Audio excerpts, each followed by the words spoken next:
Hello, good morning, everyone. Happy International Women's Day. It's an awesome session we're going to be having today. So, as part of Heritage Bank's celebration for International Women's Day, the bank has organized a series of seminars and sessions with top women in the industry and in other spheres of life who would be talking to us about different areas and giving us tips, hacks to excel in different areas of life. So today we have one of our own taking us today on finances. We're going to be having Mrs. Afolasade Alonge, who will be talking to us about finances, basically how to manage your finances and build your finances in such a way that you can profit from it and you're not just spending. There'll be a balance between spending, saving, and investing. So I will be introducing Mrs. Afolasade, who will be taking us on this session today.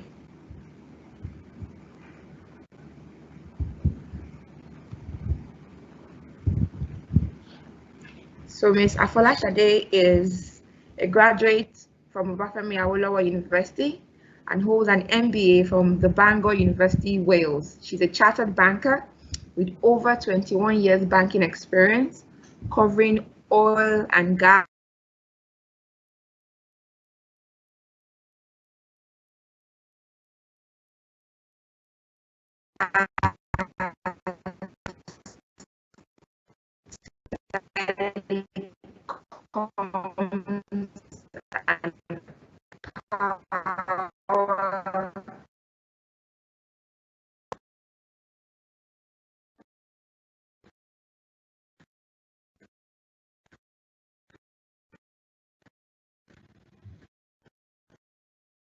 large corporates and multinationals. She has also she has experience in financial institutions, value add client solutions.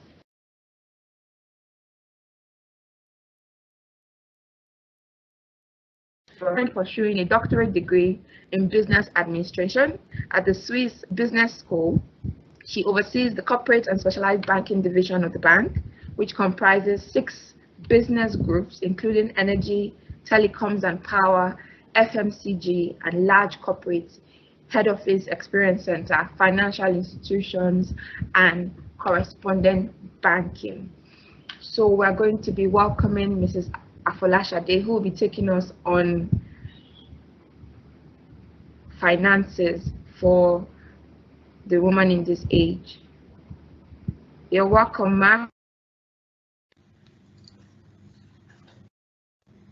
Thank you very much, Amarachi. Good morning.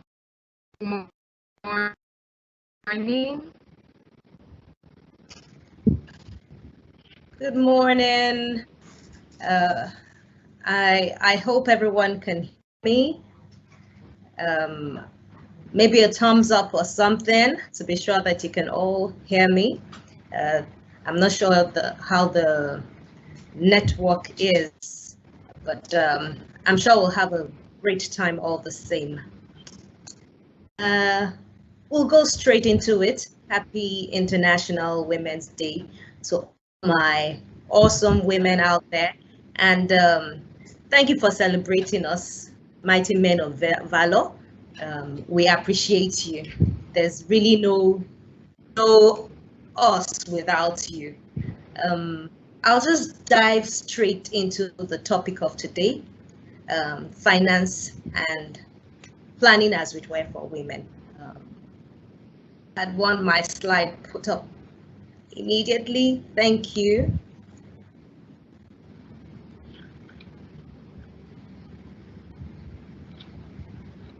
I'm waiting for my slide to go up. Okay, while I'm waiting for the slide to go up, I love stories. So permit me if I tell you a typical African woman's story. I'd like to talk about a woman. I'll call her Mama Shade. This is not really, Mama Shade could be any African woman, really. So she wakes up early in the morning, a fighter. She settles the home in terms of getting the children done for work. The whole home is nice and tidy, lunch packs, husband looking very well, taking care of everything, so to say. And she's, everyone has gone out and she also packs her bag. And this is 6 a.m. in the morning and she's out of the house. She goes out of the house, but goes about her own business. And in doing her own business, she gives everything. So at work, she just gets things done. At the end of the month, the paycheck comes. The first thing she does is ensure there is grocery in the house, the food stuff. She pays the house up. She pays this person. She pays the lesson teacher.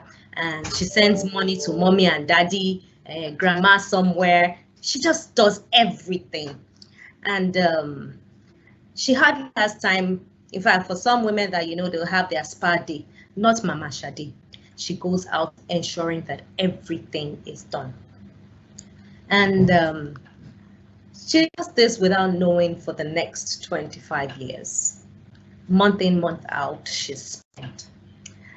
Thankfully, the children are well behaved. They get great grades at school and they're done with school. Firstborn is a lawyer, secondborn is a doctor. Everything is looking fine. On graduation day, it's either her fascinator is touching the roof or her headgear, gele as we call it, is really on point.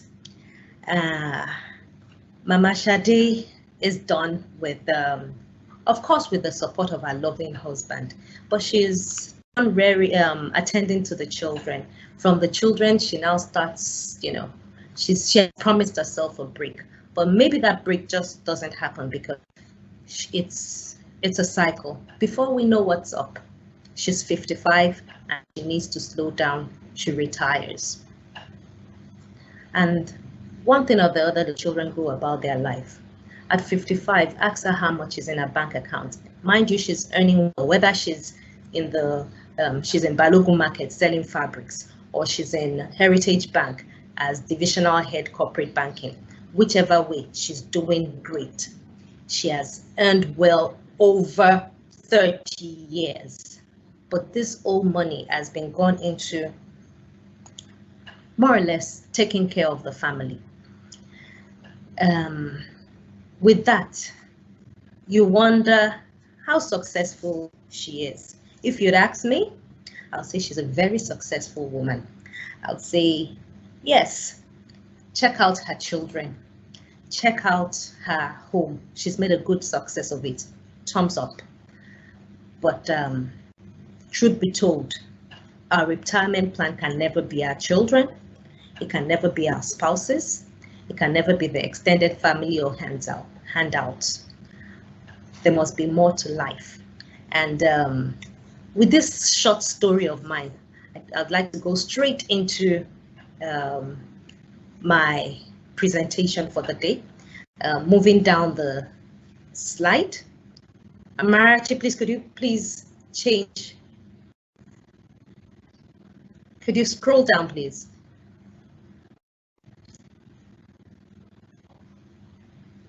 Can we have the slides scroll down, please? Or maybe you just love my story and I should just continue with the story. Thank you. So, with the story of Mama Day that I just told you about, I'd like to put it into perspective. Statistics point out that fewer women compared to men put away money, put away anything in retirement savings. Women are naturally, by our nature, we're fixated on daily management of home. We spend our means, we spend all our resources ensuring the success of a family. Some have indeed ended very well, and some in sad love story, some in not too great a story. Some women have ended up being bitter, saying that they gave all and they've gotten little or nothing in return. My next slide, please. I would just my slides are not going as fast as I wanted. I really wish I could. I think I'll just speak to the slide, and we can share later. So basically, I want us to talk about our tomorrow, which is really what financial planning is all about. We all know that tomorrow begins today. We all know that we have to build some foundation. We have to build a foundation. And I'll just like to keep it very simple.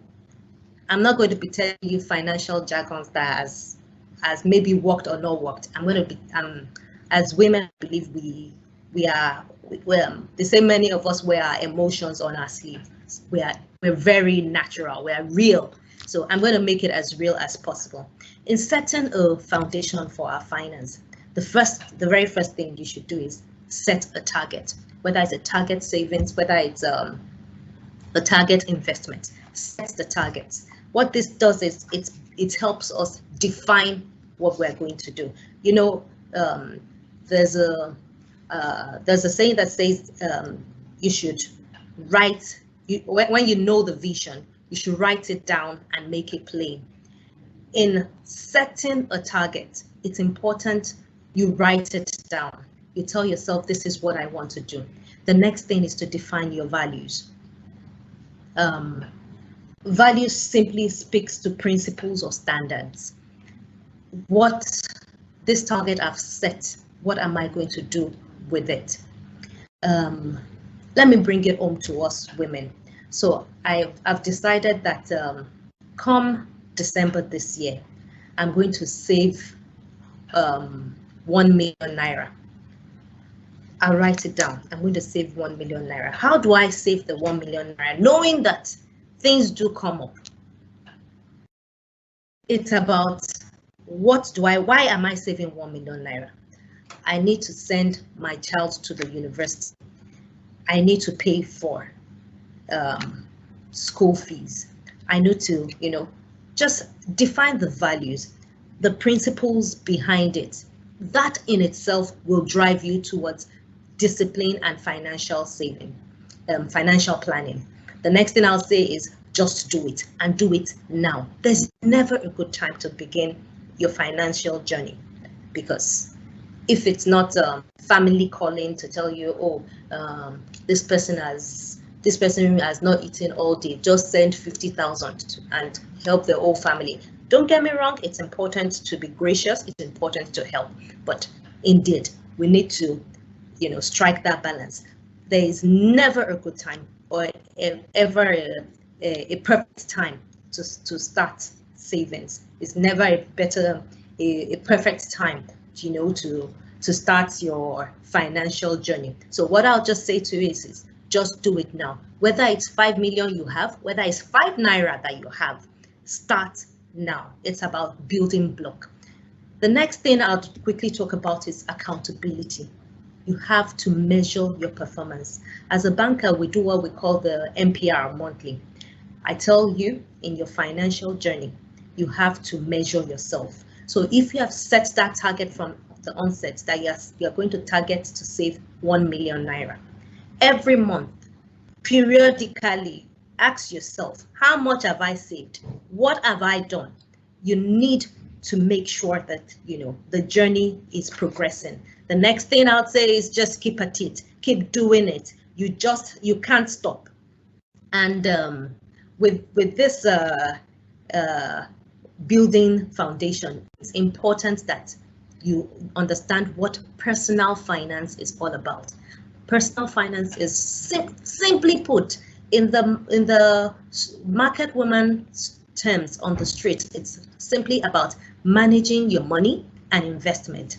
It's a concept of budgeting, it's a concept of savings and investment, and it's definitely the balancing act of mortgages, insurance, retirement, and tax planning. We can't say it all.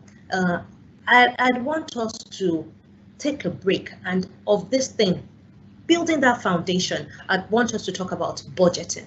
You see, many of us do not have personal budget, and it is very, very important. I'd like to, take some few minutes to talk about the concept of budgeting, especially as it relates to us women, personal budget. Like I said, I'm just going to share my experience, and I'd look forward to your questions, and let's take it further. I'll tell you about my personal experience as per my handling finances. My foundation is the concept of budgeting.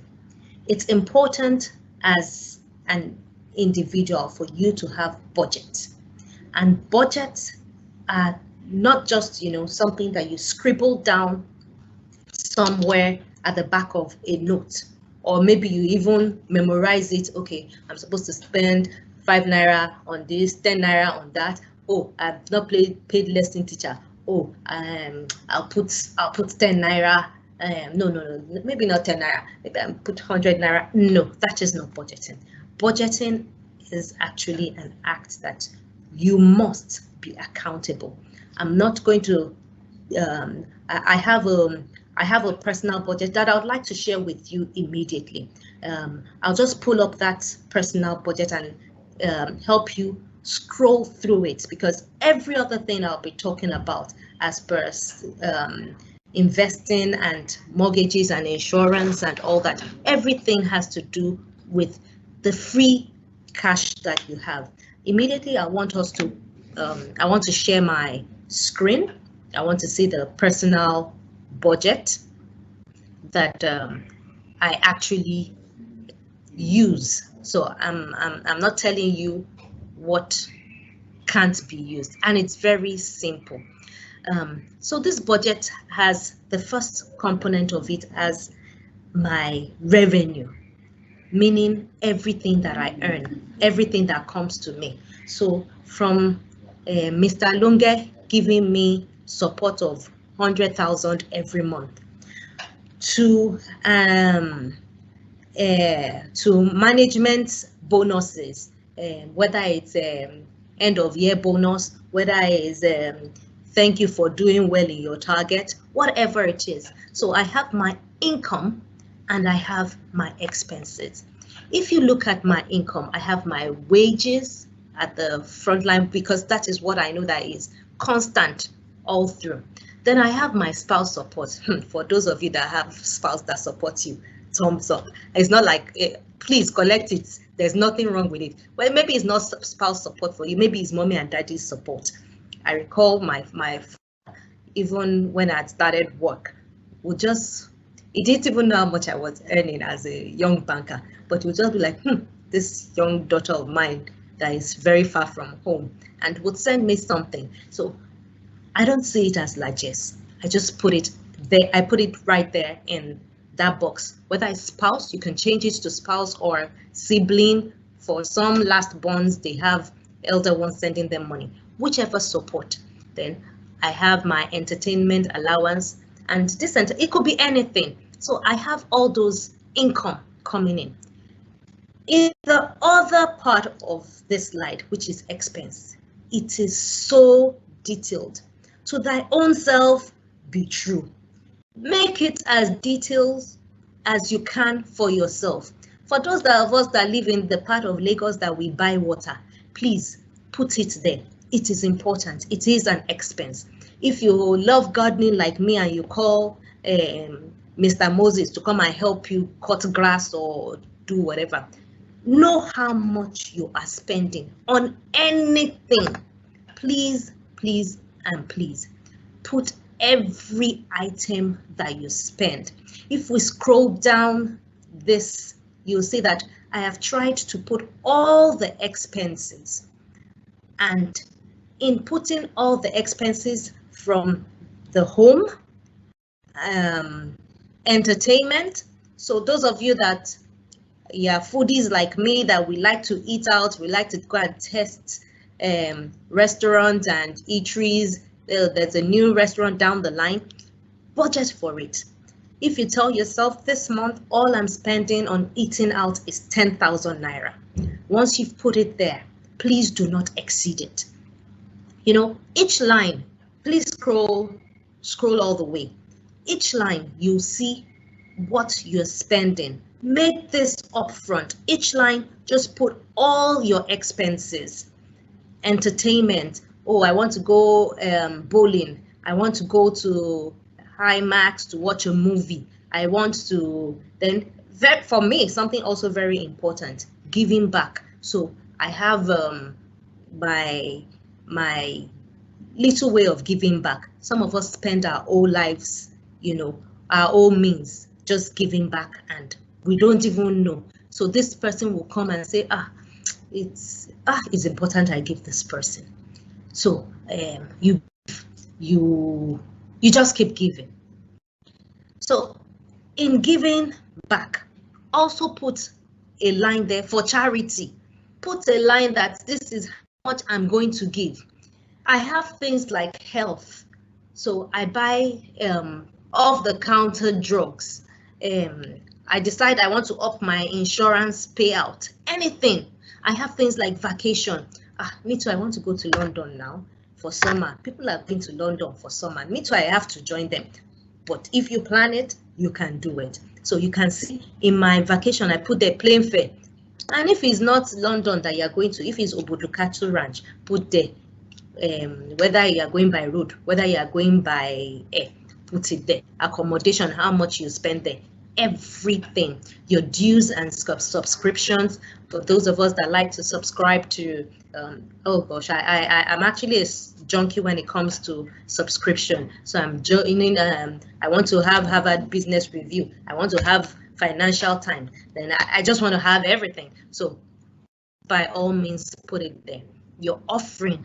You notice that I said charity, and the personals now. As a lady, I have to take care of my hair. I have to look good. Don't you think so? So when you put everything there, at the end of the day, there's a line of the total expense against the very few income.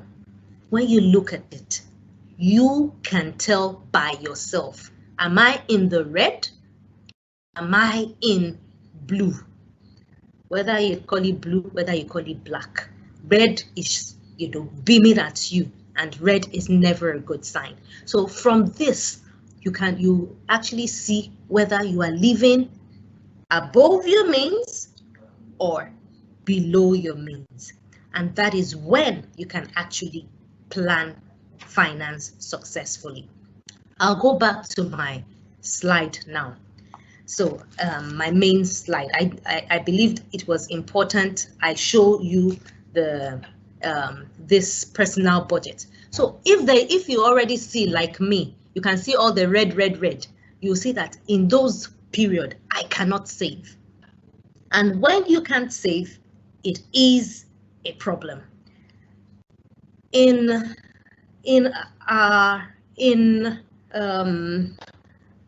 Please scroll down.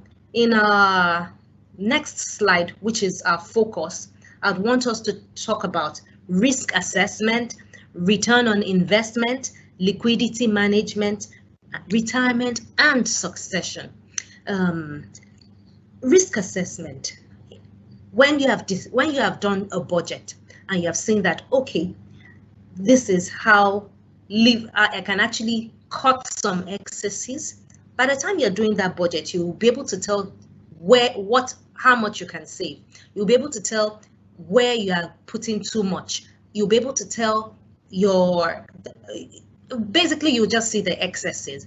But the concept is ensure you're living below your means. Not, people say live within your means.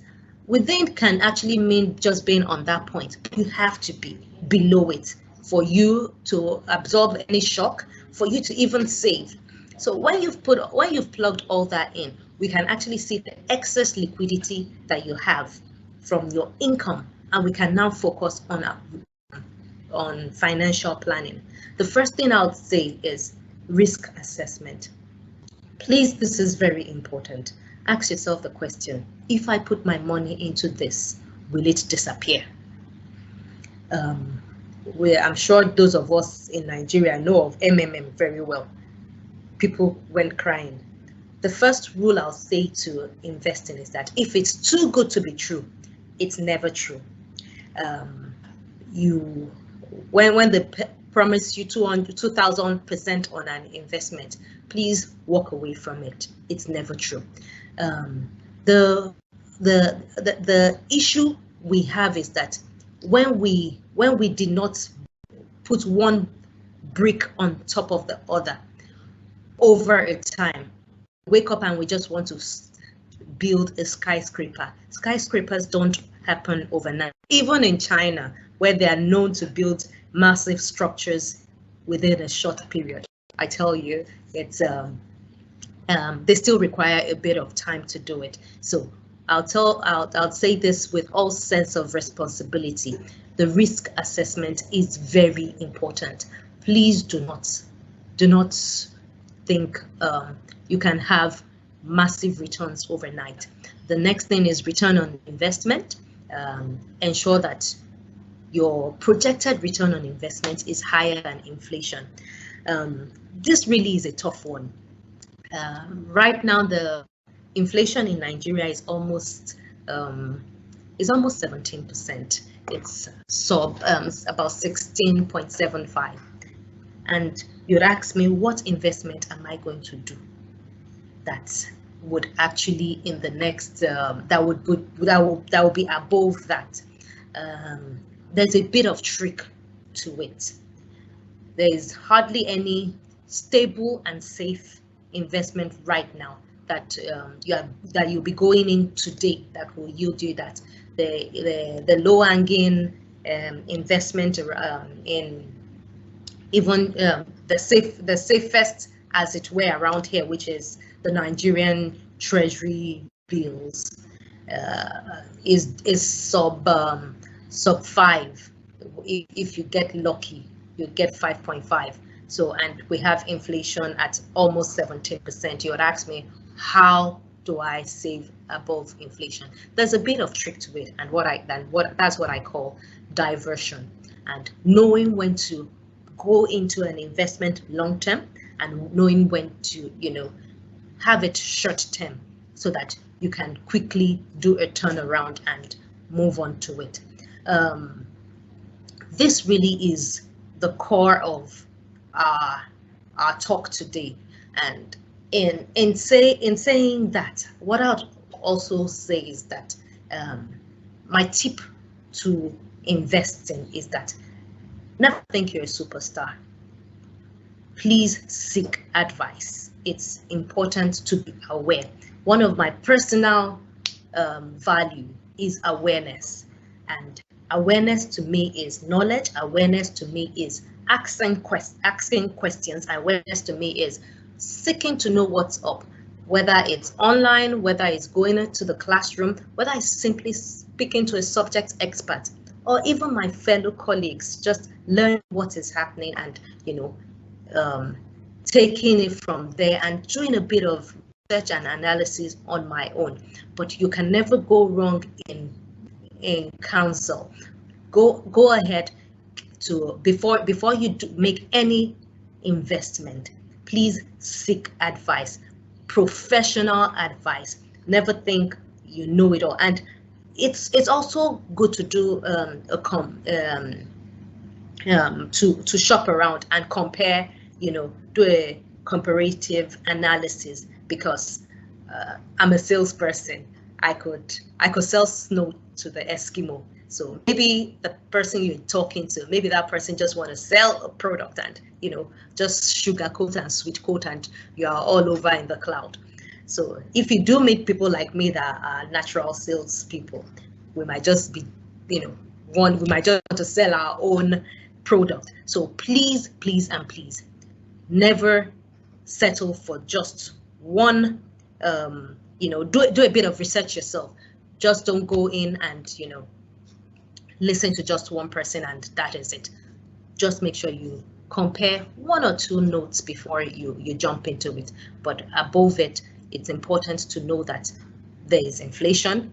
Your 1 naira today is not the earning power of 1 naira today is far less of the 1 naira at this time last year, simply because of the devaluation of the naira. Liquidity management. Many of us get cash trap. So I've put all my money, I've gone to buy real estate with my money, and I need to pay my daughter's school fees of just 200,000. Then I'm coming and telling you that that my land in Lekki Free Trade Zone, that land is 3.5 million, and I can't pay school fees of 200,000. That's poor management. So please, liquidity management is key. And this is all about you diversifying your portfolio. So don't put everything in one, in a fixed asset that you can't, quickly get cash out. It's important to make sure that your portfolio is diversified. The question to ask yourself is, can I access cash when I really need it? The quick thing I want to talk about, saying that time is against us, is retirement and succession. It's important to have a plan B. Many of us don't. I'm also guilty. And when I realized that I was so very guilty at my plan B, I decided to be deliberate about it, write it down. What do I want to do after banking? For all that know me and care to listen, I want to lecture when I'm done with banking. Don't think that I want to be a secondary school teacher. I want to lecture, I'll be looking for lecturing job, maybe a uni lab, maybe a Lagos business school. So how will they allow me come and lecture? I've started training for it, simply going back to school and, going in that route and on a part-time basis. So you might not be like me that want to, lecture and just be in the academia. You might just want to have your own store, or you want to go into consulting, you want to do whatever it is. It is important, and your retirement savings must speak to it. You can't afford not to plan. You can't afford not to put money.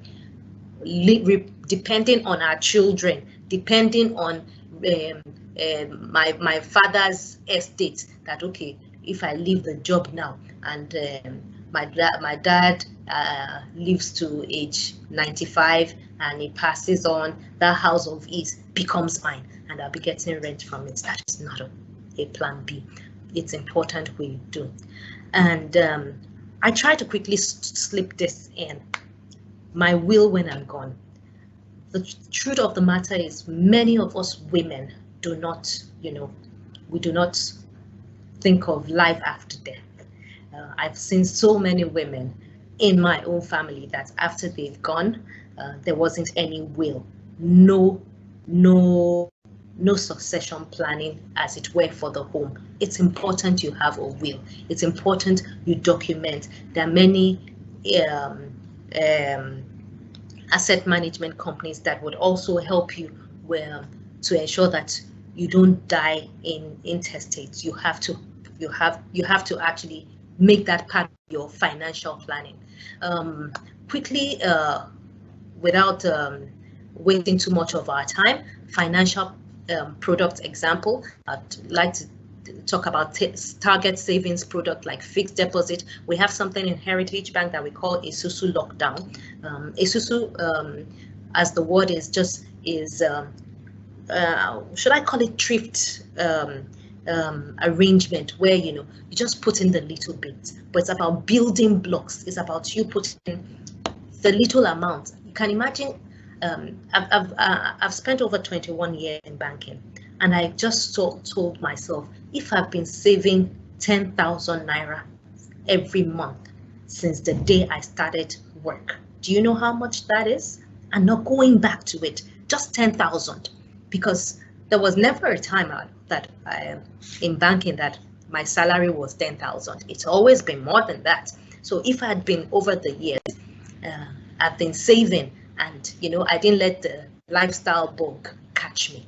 lifestyle book is very important. And I tell you, for different phases, different as time of our lives, lifestyle book do catch us. So when I was not married, all I cared about was myself and the shoes and the bags. By the time I got married, my focus changed to my house. Then the children came. Then I had to change school for the children. Life happens, and as we earn more, unfortunately, we tend to spend more. It doesn't have to be so.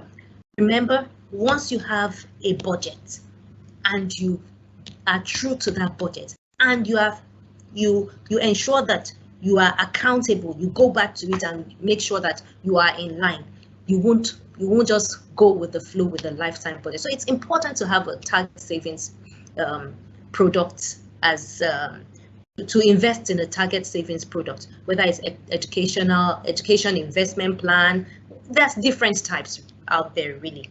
And I know even in you will sell yourself, oh, the private wealth management is only for rich people, it's only for those up there. But you can, I'd like to tell you that that's not true. Let's start off by having a target savings, and once it's substantial, we can move it. You can only take it a notch higher, talking to a private wealth management. After all, the plan is to preserve and grow your wealth. Financial instruments that you could play with, that's the treasury bills, the bond, the FGN, Euro bonds. There are several of them out there. And I'd also take out life insurance.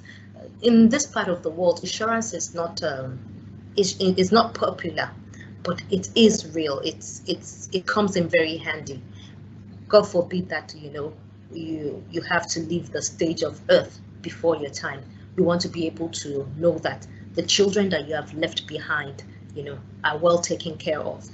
You've taken an insurance or for their education. You've taken on a life insurance, so the payout would definitely go to them. The next thing I put here is real estate, which includes your mortgages and land and landed property. Really, there are several club arrangements. I know that in Dubai they do it so well. So I'm not able to buy a whole house. So and I just pay for part of the house. So there's a deed that comes to me for part of that house, and the returns I must say is higher than your savings products, your fixed deposit and all that. But I must also caution that the risk is also higher. So, but those club arrangements and timeshare, they do work. You'd ask me, how do I guard against, as it were, devaluation of the naira. Your 1 naira at the beginning of the year was 450. Today it's 490. How do I do it?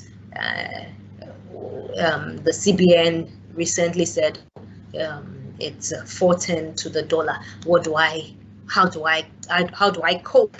And some of these club arrangements do help with it. So you're investing, like I said, they do it well in Dubai, but I also caution that please, before you do any investment, seek for advice, because I also know of several people that have done it and have actually lost their money.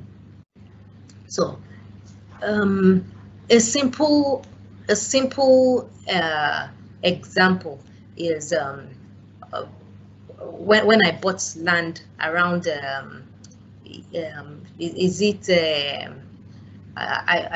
Mowe, and shortly after I realized, look, I'm not going to build there. The land came in for about 120,000 naira a piece, and when I was exiting, it was about 350, and this was within a year. So you do have such things, but again, I caution, high risk investment goes with a lot of, it is high risk, so you must seek advice and do all the statutory checks before going into it. So I'll just like to give tips. I can see that my time is up, but my last slide is really about tips.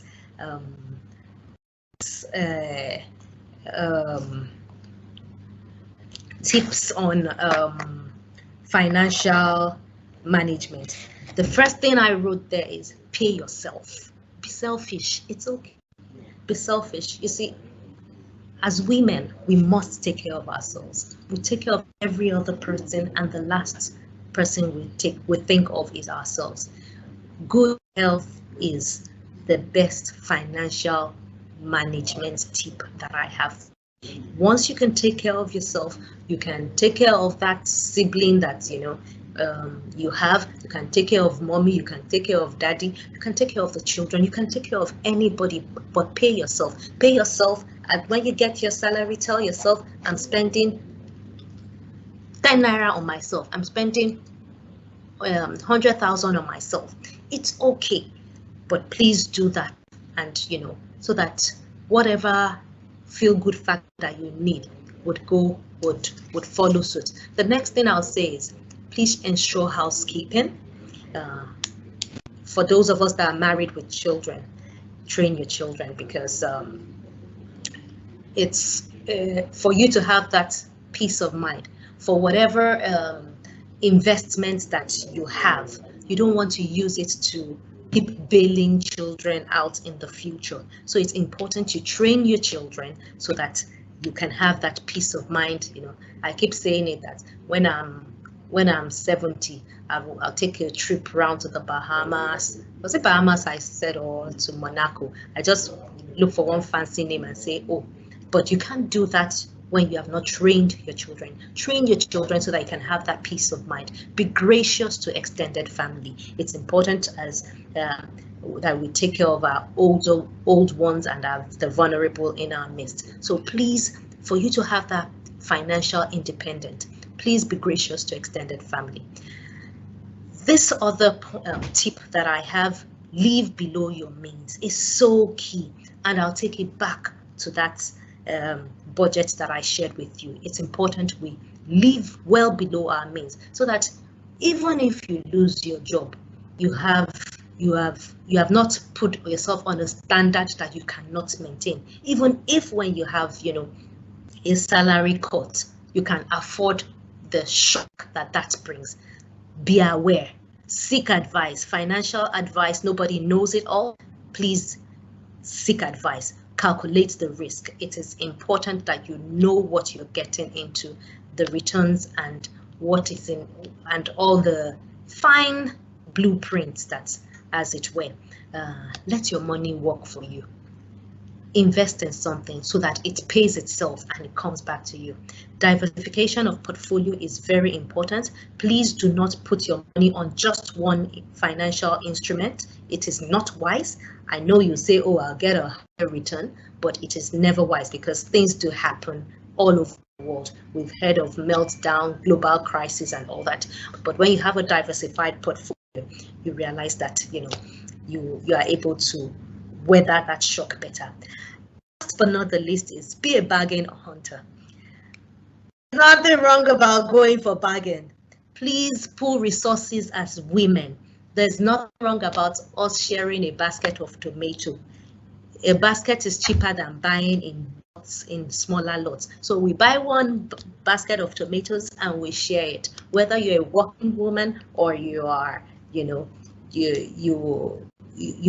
are a home keeper, whatever it is important that you save money. Being a bargain hunter in the real sense of it is not just in housekeeping, it's also, even from the clothes you wear, if they're doing sales, that's the right time to buy, wherever it is. Just make sure that you think and you let your money work and grow. Thank you very much. My time is far up. I think it's important we take questions and we take the discussion further. Thank you very much, Ma. Thank you very much. Amazing session. Awesome session. Thank you so much for the tips. I particularly learned a lot. I learned so much, and I just want to really thank you for breaking it down the way you did. It was an amazing session. Thank you. Okay, so we have a few questions that we'll just take quickly. I want to sorry, I want to apologize to all our participants for us starting late and then wrapping up the session late. We're really sorry. They had some technical issues we needed to sort out. So we'll just take a few questions and then look at wrapping it up before 10:30. I hope that's okay with everyone. Okay, Ma, so we have a few questions. I will just ask about 1 to 3. Is that okay? Sure. Okay. So someone says, I'm neck deep in debt already, and I have so many responsibilities on the home front. What do I do? Where do I start from? How would you advise this person, ma'am? Thank you very much. Debt is the reality of the world, not just our local society. It's I hear people say, Nigeria they owe, how much more me? So it is real, but I would like to say this: be deliberate, especially when you are in debt. Go back to that financial personal budget. I'm willing to share my personal budget with anyone that needs it. You can go online, Google it. Key in all the necessities. Key in how much you're owing, and also key in your debts. Please put it there. At the end of the day, see where you are. One thing about being in debt is that you have to be deliberate about paying it down. You have to look at yourself and more or less tell yourself, of these things that I do monthly, this is what I'm going to sacrifice. So you have to sacrifice some of the things. If, for instance, you love to eat out, eating out costs a lot of money. So you tell yourself, I'm not eating out anymore. The money that I'm using to eat out, I'm going to either use it to pay down the debt or I'm going to set it aside. I would say pay down the debt, because when you leave debt on service, it keeps growing. You have penal charges coming in. So you have to be true to yourself. So if it's eating out, you decide that, is that eating out I'm taking out? I start bringing my food from home. If it's that I love to buy shoes every other month, that money for that shoes, you take it out. I bet you there are some things, if you look at your lifestyle, there are some things you can live without. If you want to pay that down debt, you have to sacrifice and you have to be disciplined in doing it. So that is what I would do. So I'll sacrifice for a while. It might be for 3 months, it might be for 3 years, but you have to make that move. Just do it now in, dealing with that debt. It's when you have done with that debt, then you can start building. Don't focus on it. If you don't take it as a project, you can never have that financial independence. I hope that satisfies the question. Yes, thank you so much, Ma. Just to buttress your feedback further, I wanted to ask, right, as a additional question to this, for a person who is in debt, and based on your feedback, you said be deliberate and set aside money. Can that also include setting aside the amount you wanted to save? So maybe if a person decided that they wanted to be saving a certain amount, but they're in debt, as well as cutting down on things that you were doing before, can you also decide that, okay, I won't save for these 3 months till I pay off my debt, or I won't save for these 3 years till I pay off my debt? I want to know your own take on that. Definitely. Like I said, there are some debts, especially when you have gone to, for the lack of a better word, a loan shark to collect the money. One thing you can do is you can either refinance with a cheaper source. Refinancing means you are taking money, the principal amount is this and the interest is most for the loan sharks, the interest amount could be as high as 10% a month, 40% per annum. There's really, because they're not regulated like banks, they can throw in anything. So if you are a banker and you have access to, personal loans, what I would advise is seek for a cheaper source of loan. Use the proceeds of that loan and pay down that expensive debt. Number two, in order to enjoy that benefit of savings, I won't advise you to start, any aggressive savings. If you have a that is weighing you down, I would say that money that you were supposed to save, please use it to pay down that loan, but it has to be quick. Don't forget that life really happens, and when life happens, you need liquidity. Just this morning, my husband, I was already at work, my husband called me and was like, praise God with me, I narrowly missed a very bad accident. Thank God it didn't happen. But if it had happened, even if it didn't, it didn't have any bodily harm, would have had to fix the car. Fixing the car takes money. So you must have some buffer that, you would need for those daily expenses. That's why I wouldn't say just be debt free. The reality is that it's not that easy to say be debt free. But when you're able to manage it, and when you have borrowed for a good cause could vary. It might be, for me, it might just be a mortgage. For you, might be, to augment an hospital bill. It is a good cause. But when you borrow money, and because I want to follow my friends to destination wedding, that is not yielding any returns. If maybe you are going to the destination wedding to go and meet somebody that is going to help you meet all your target for the next year, maybe I won't judge. But sincerely, you need to, before you go into any debt acquisition, just think about it. What return will I get from it?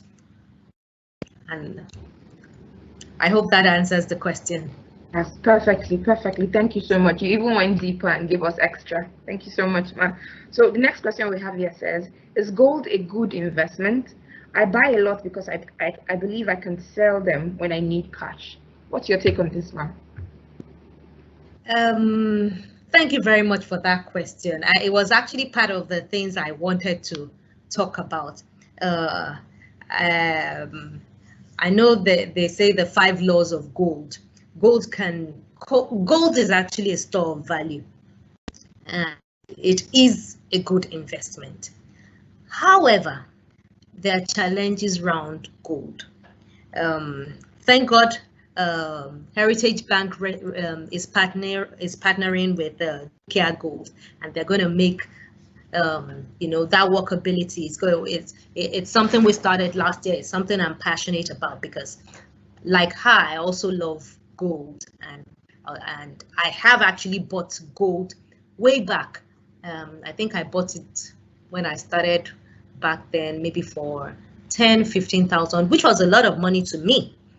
But when I was selling it off, I was selling it off at almost 300,000, and I kid you not. So it is a store of value. But these are the downsides in our part of the world. One, it's not easy, it's not tradable, easily tradable. If you want to trade gold today in Nigeria, you are going to the Sabo of your town.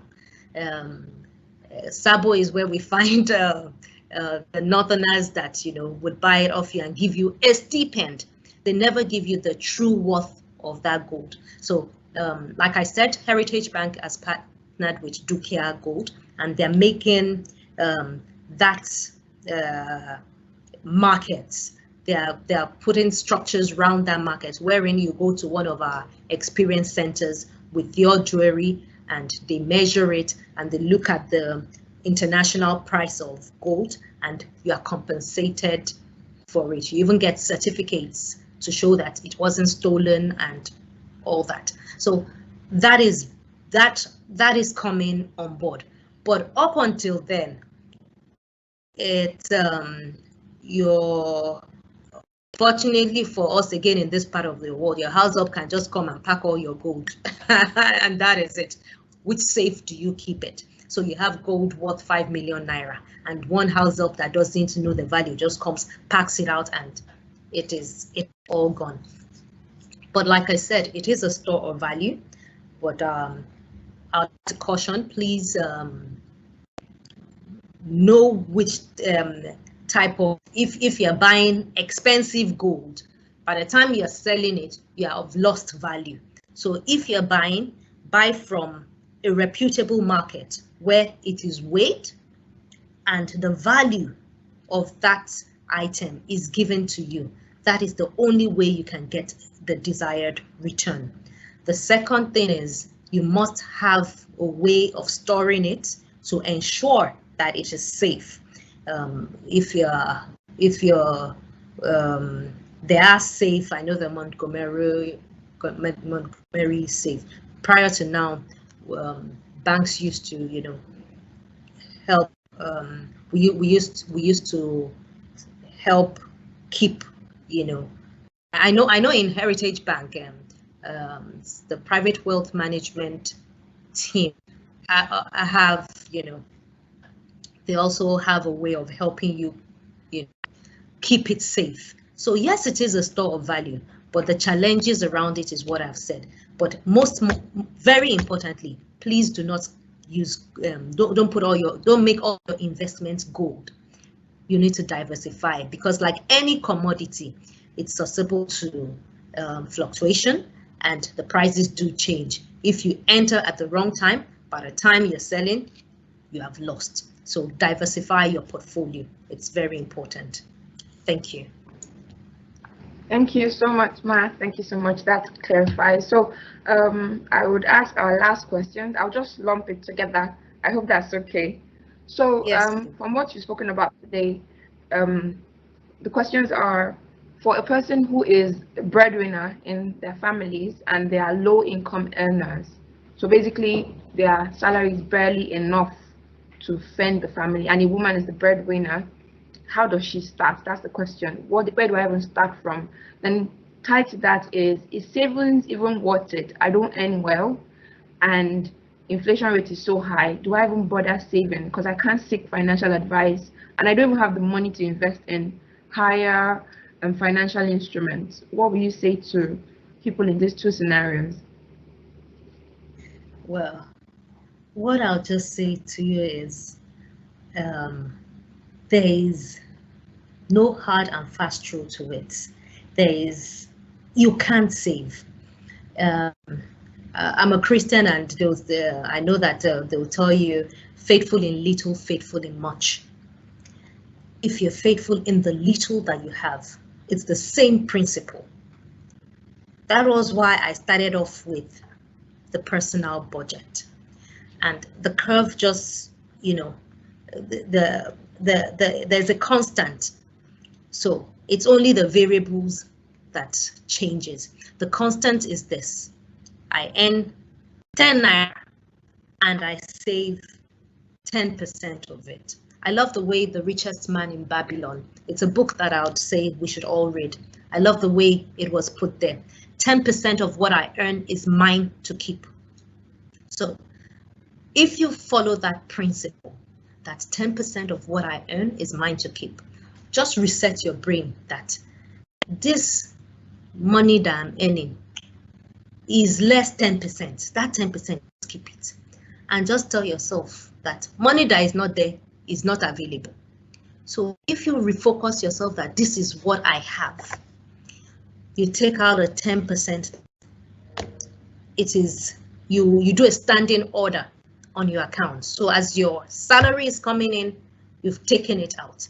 As the breadwinner, I know it's tough. Don't get me wrong. I know it's tough, but that's 90%. If you have told yourself that is all you earn as an individual, I challenge you. You will be able to live within and by that 10%, that 90% that you have decided to spend. It is tough, but it can be done. People have done it. If you're faithful in that little, I tell you, you'll be able to you'll be able to manage the billions when it comes rolling in. I hope that. Yes, that answers it perfectly. When we are faithful in little, it's a principle that I believe applies across all areas of life, whether work or finances. So thank you so much for that response. Thank you so much for today and your time, Ma. It's been an amazing session just listening to you and learning from you, and I'm sure that others feel the same way. So thank you to all our participants. We are so happy and joyed that you joined us today. So please make it a date with us tomorrow at 9 a.m. and we'll start by 9 a.m. this time, right? We'll be talking about striking the balance as daughter, sister, wife, mother, career woman, or entrepreneur. Basically striking the balance, and that's what we'll be discussing tomorrow. So please join us. Thank you so much for joining us. Thank you so much, Ma. Thank you. We're so grateful. Happy International Women's Day. Yes, happy International Women's Day. So everyone, we wrap it up here. We look forward to seeing you tomorrow, same time, 9 a.m. And thank you for joining us once again. Have a beautiful rest of the day. And remember the theme for this year, choose to challenge all the stereotypes or biases against women this year. Thank you once again. Have a beautiful day.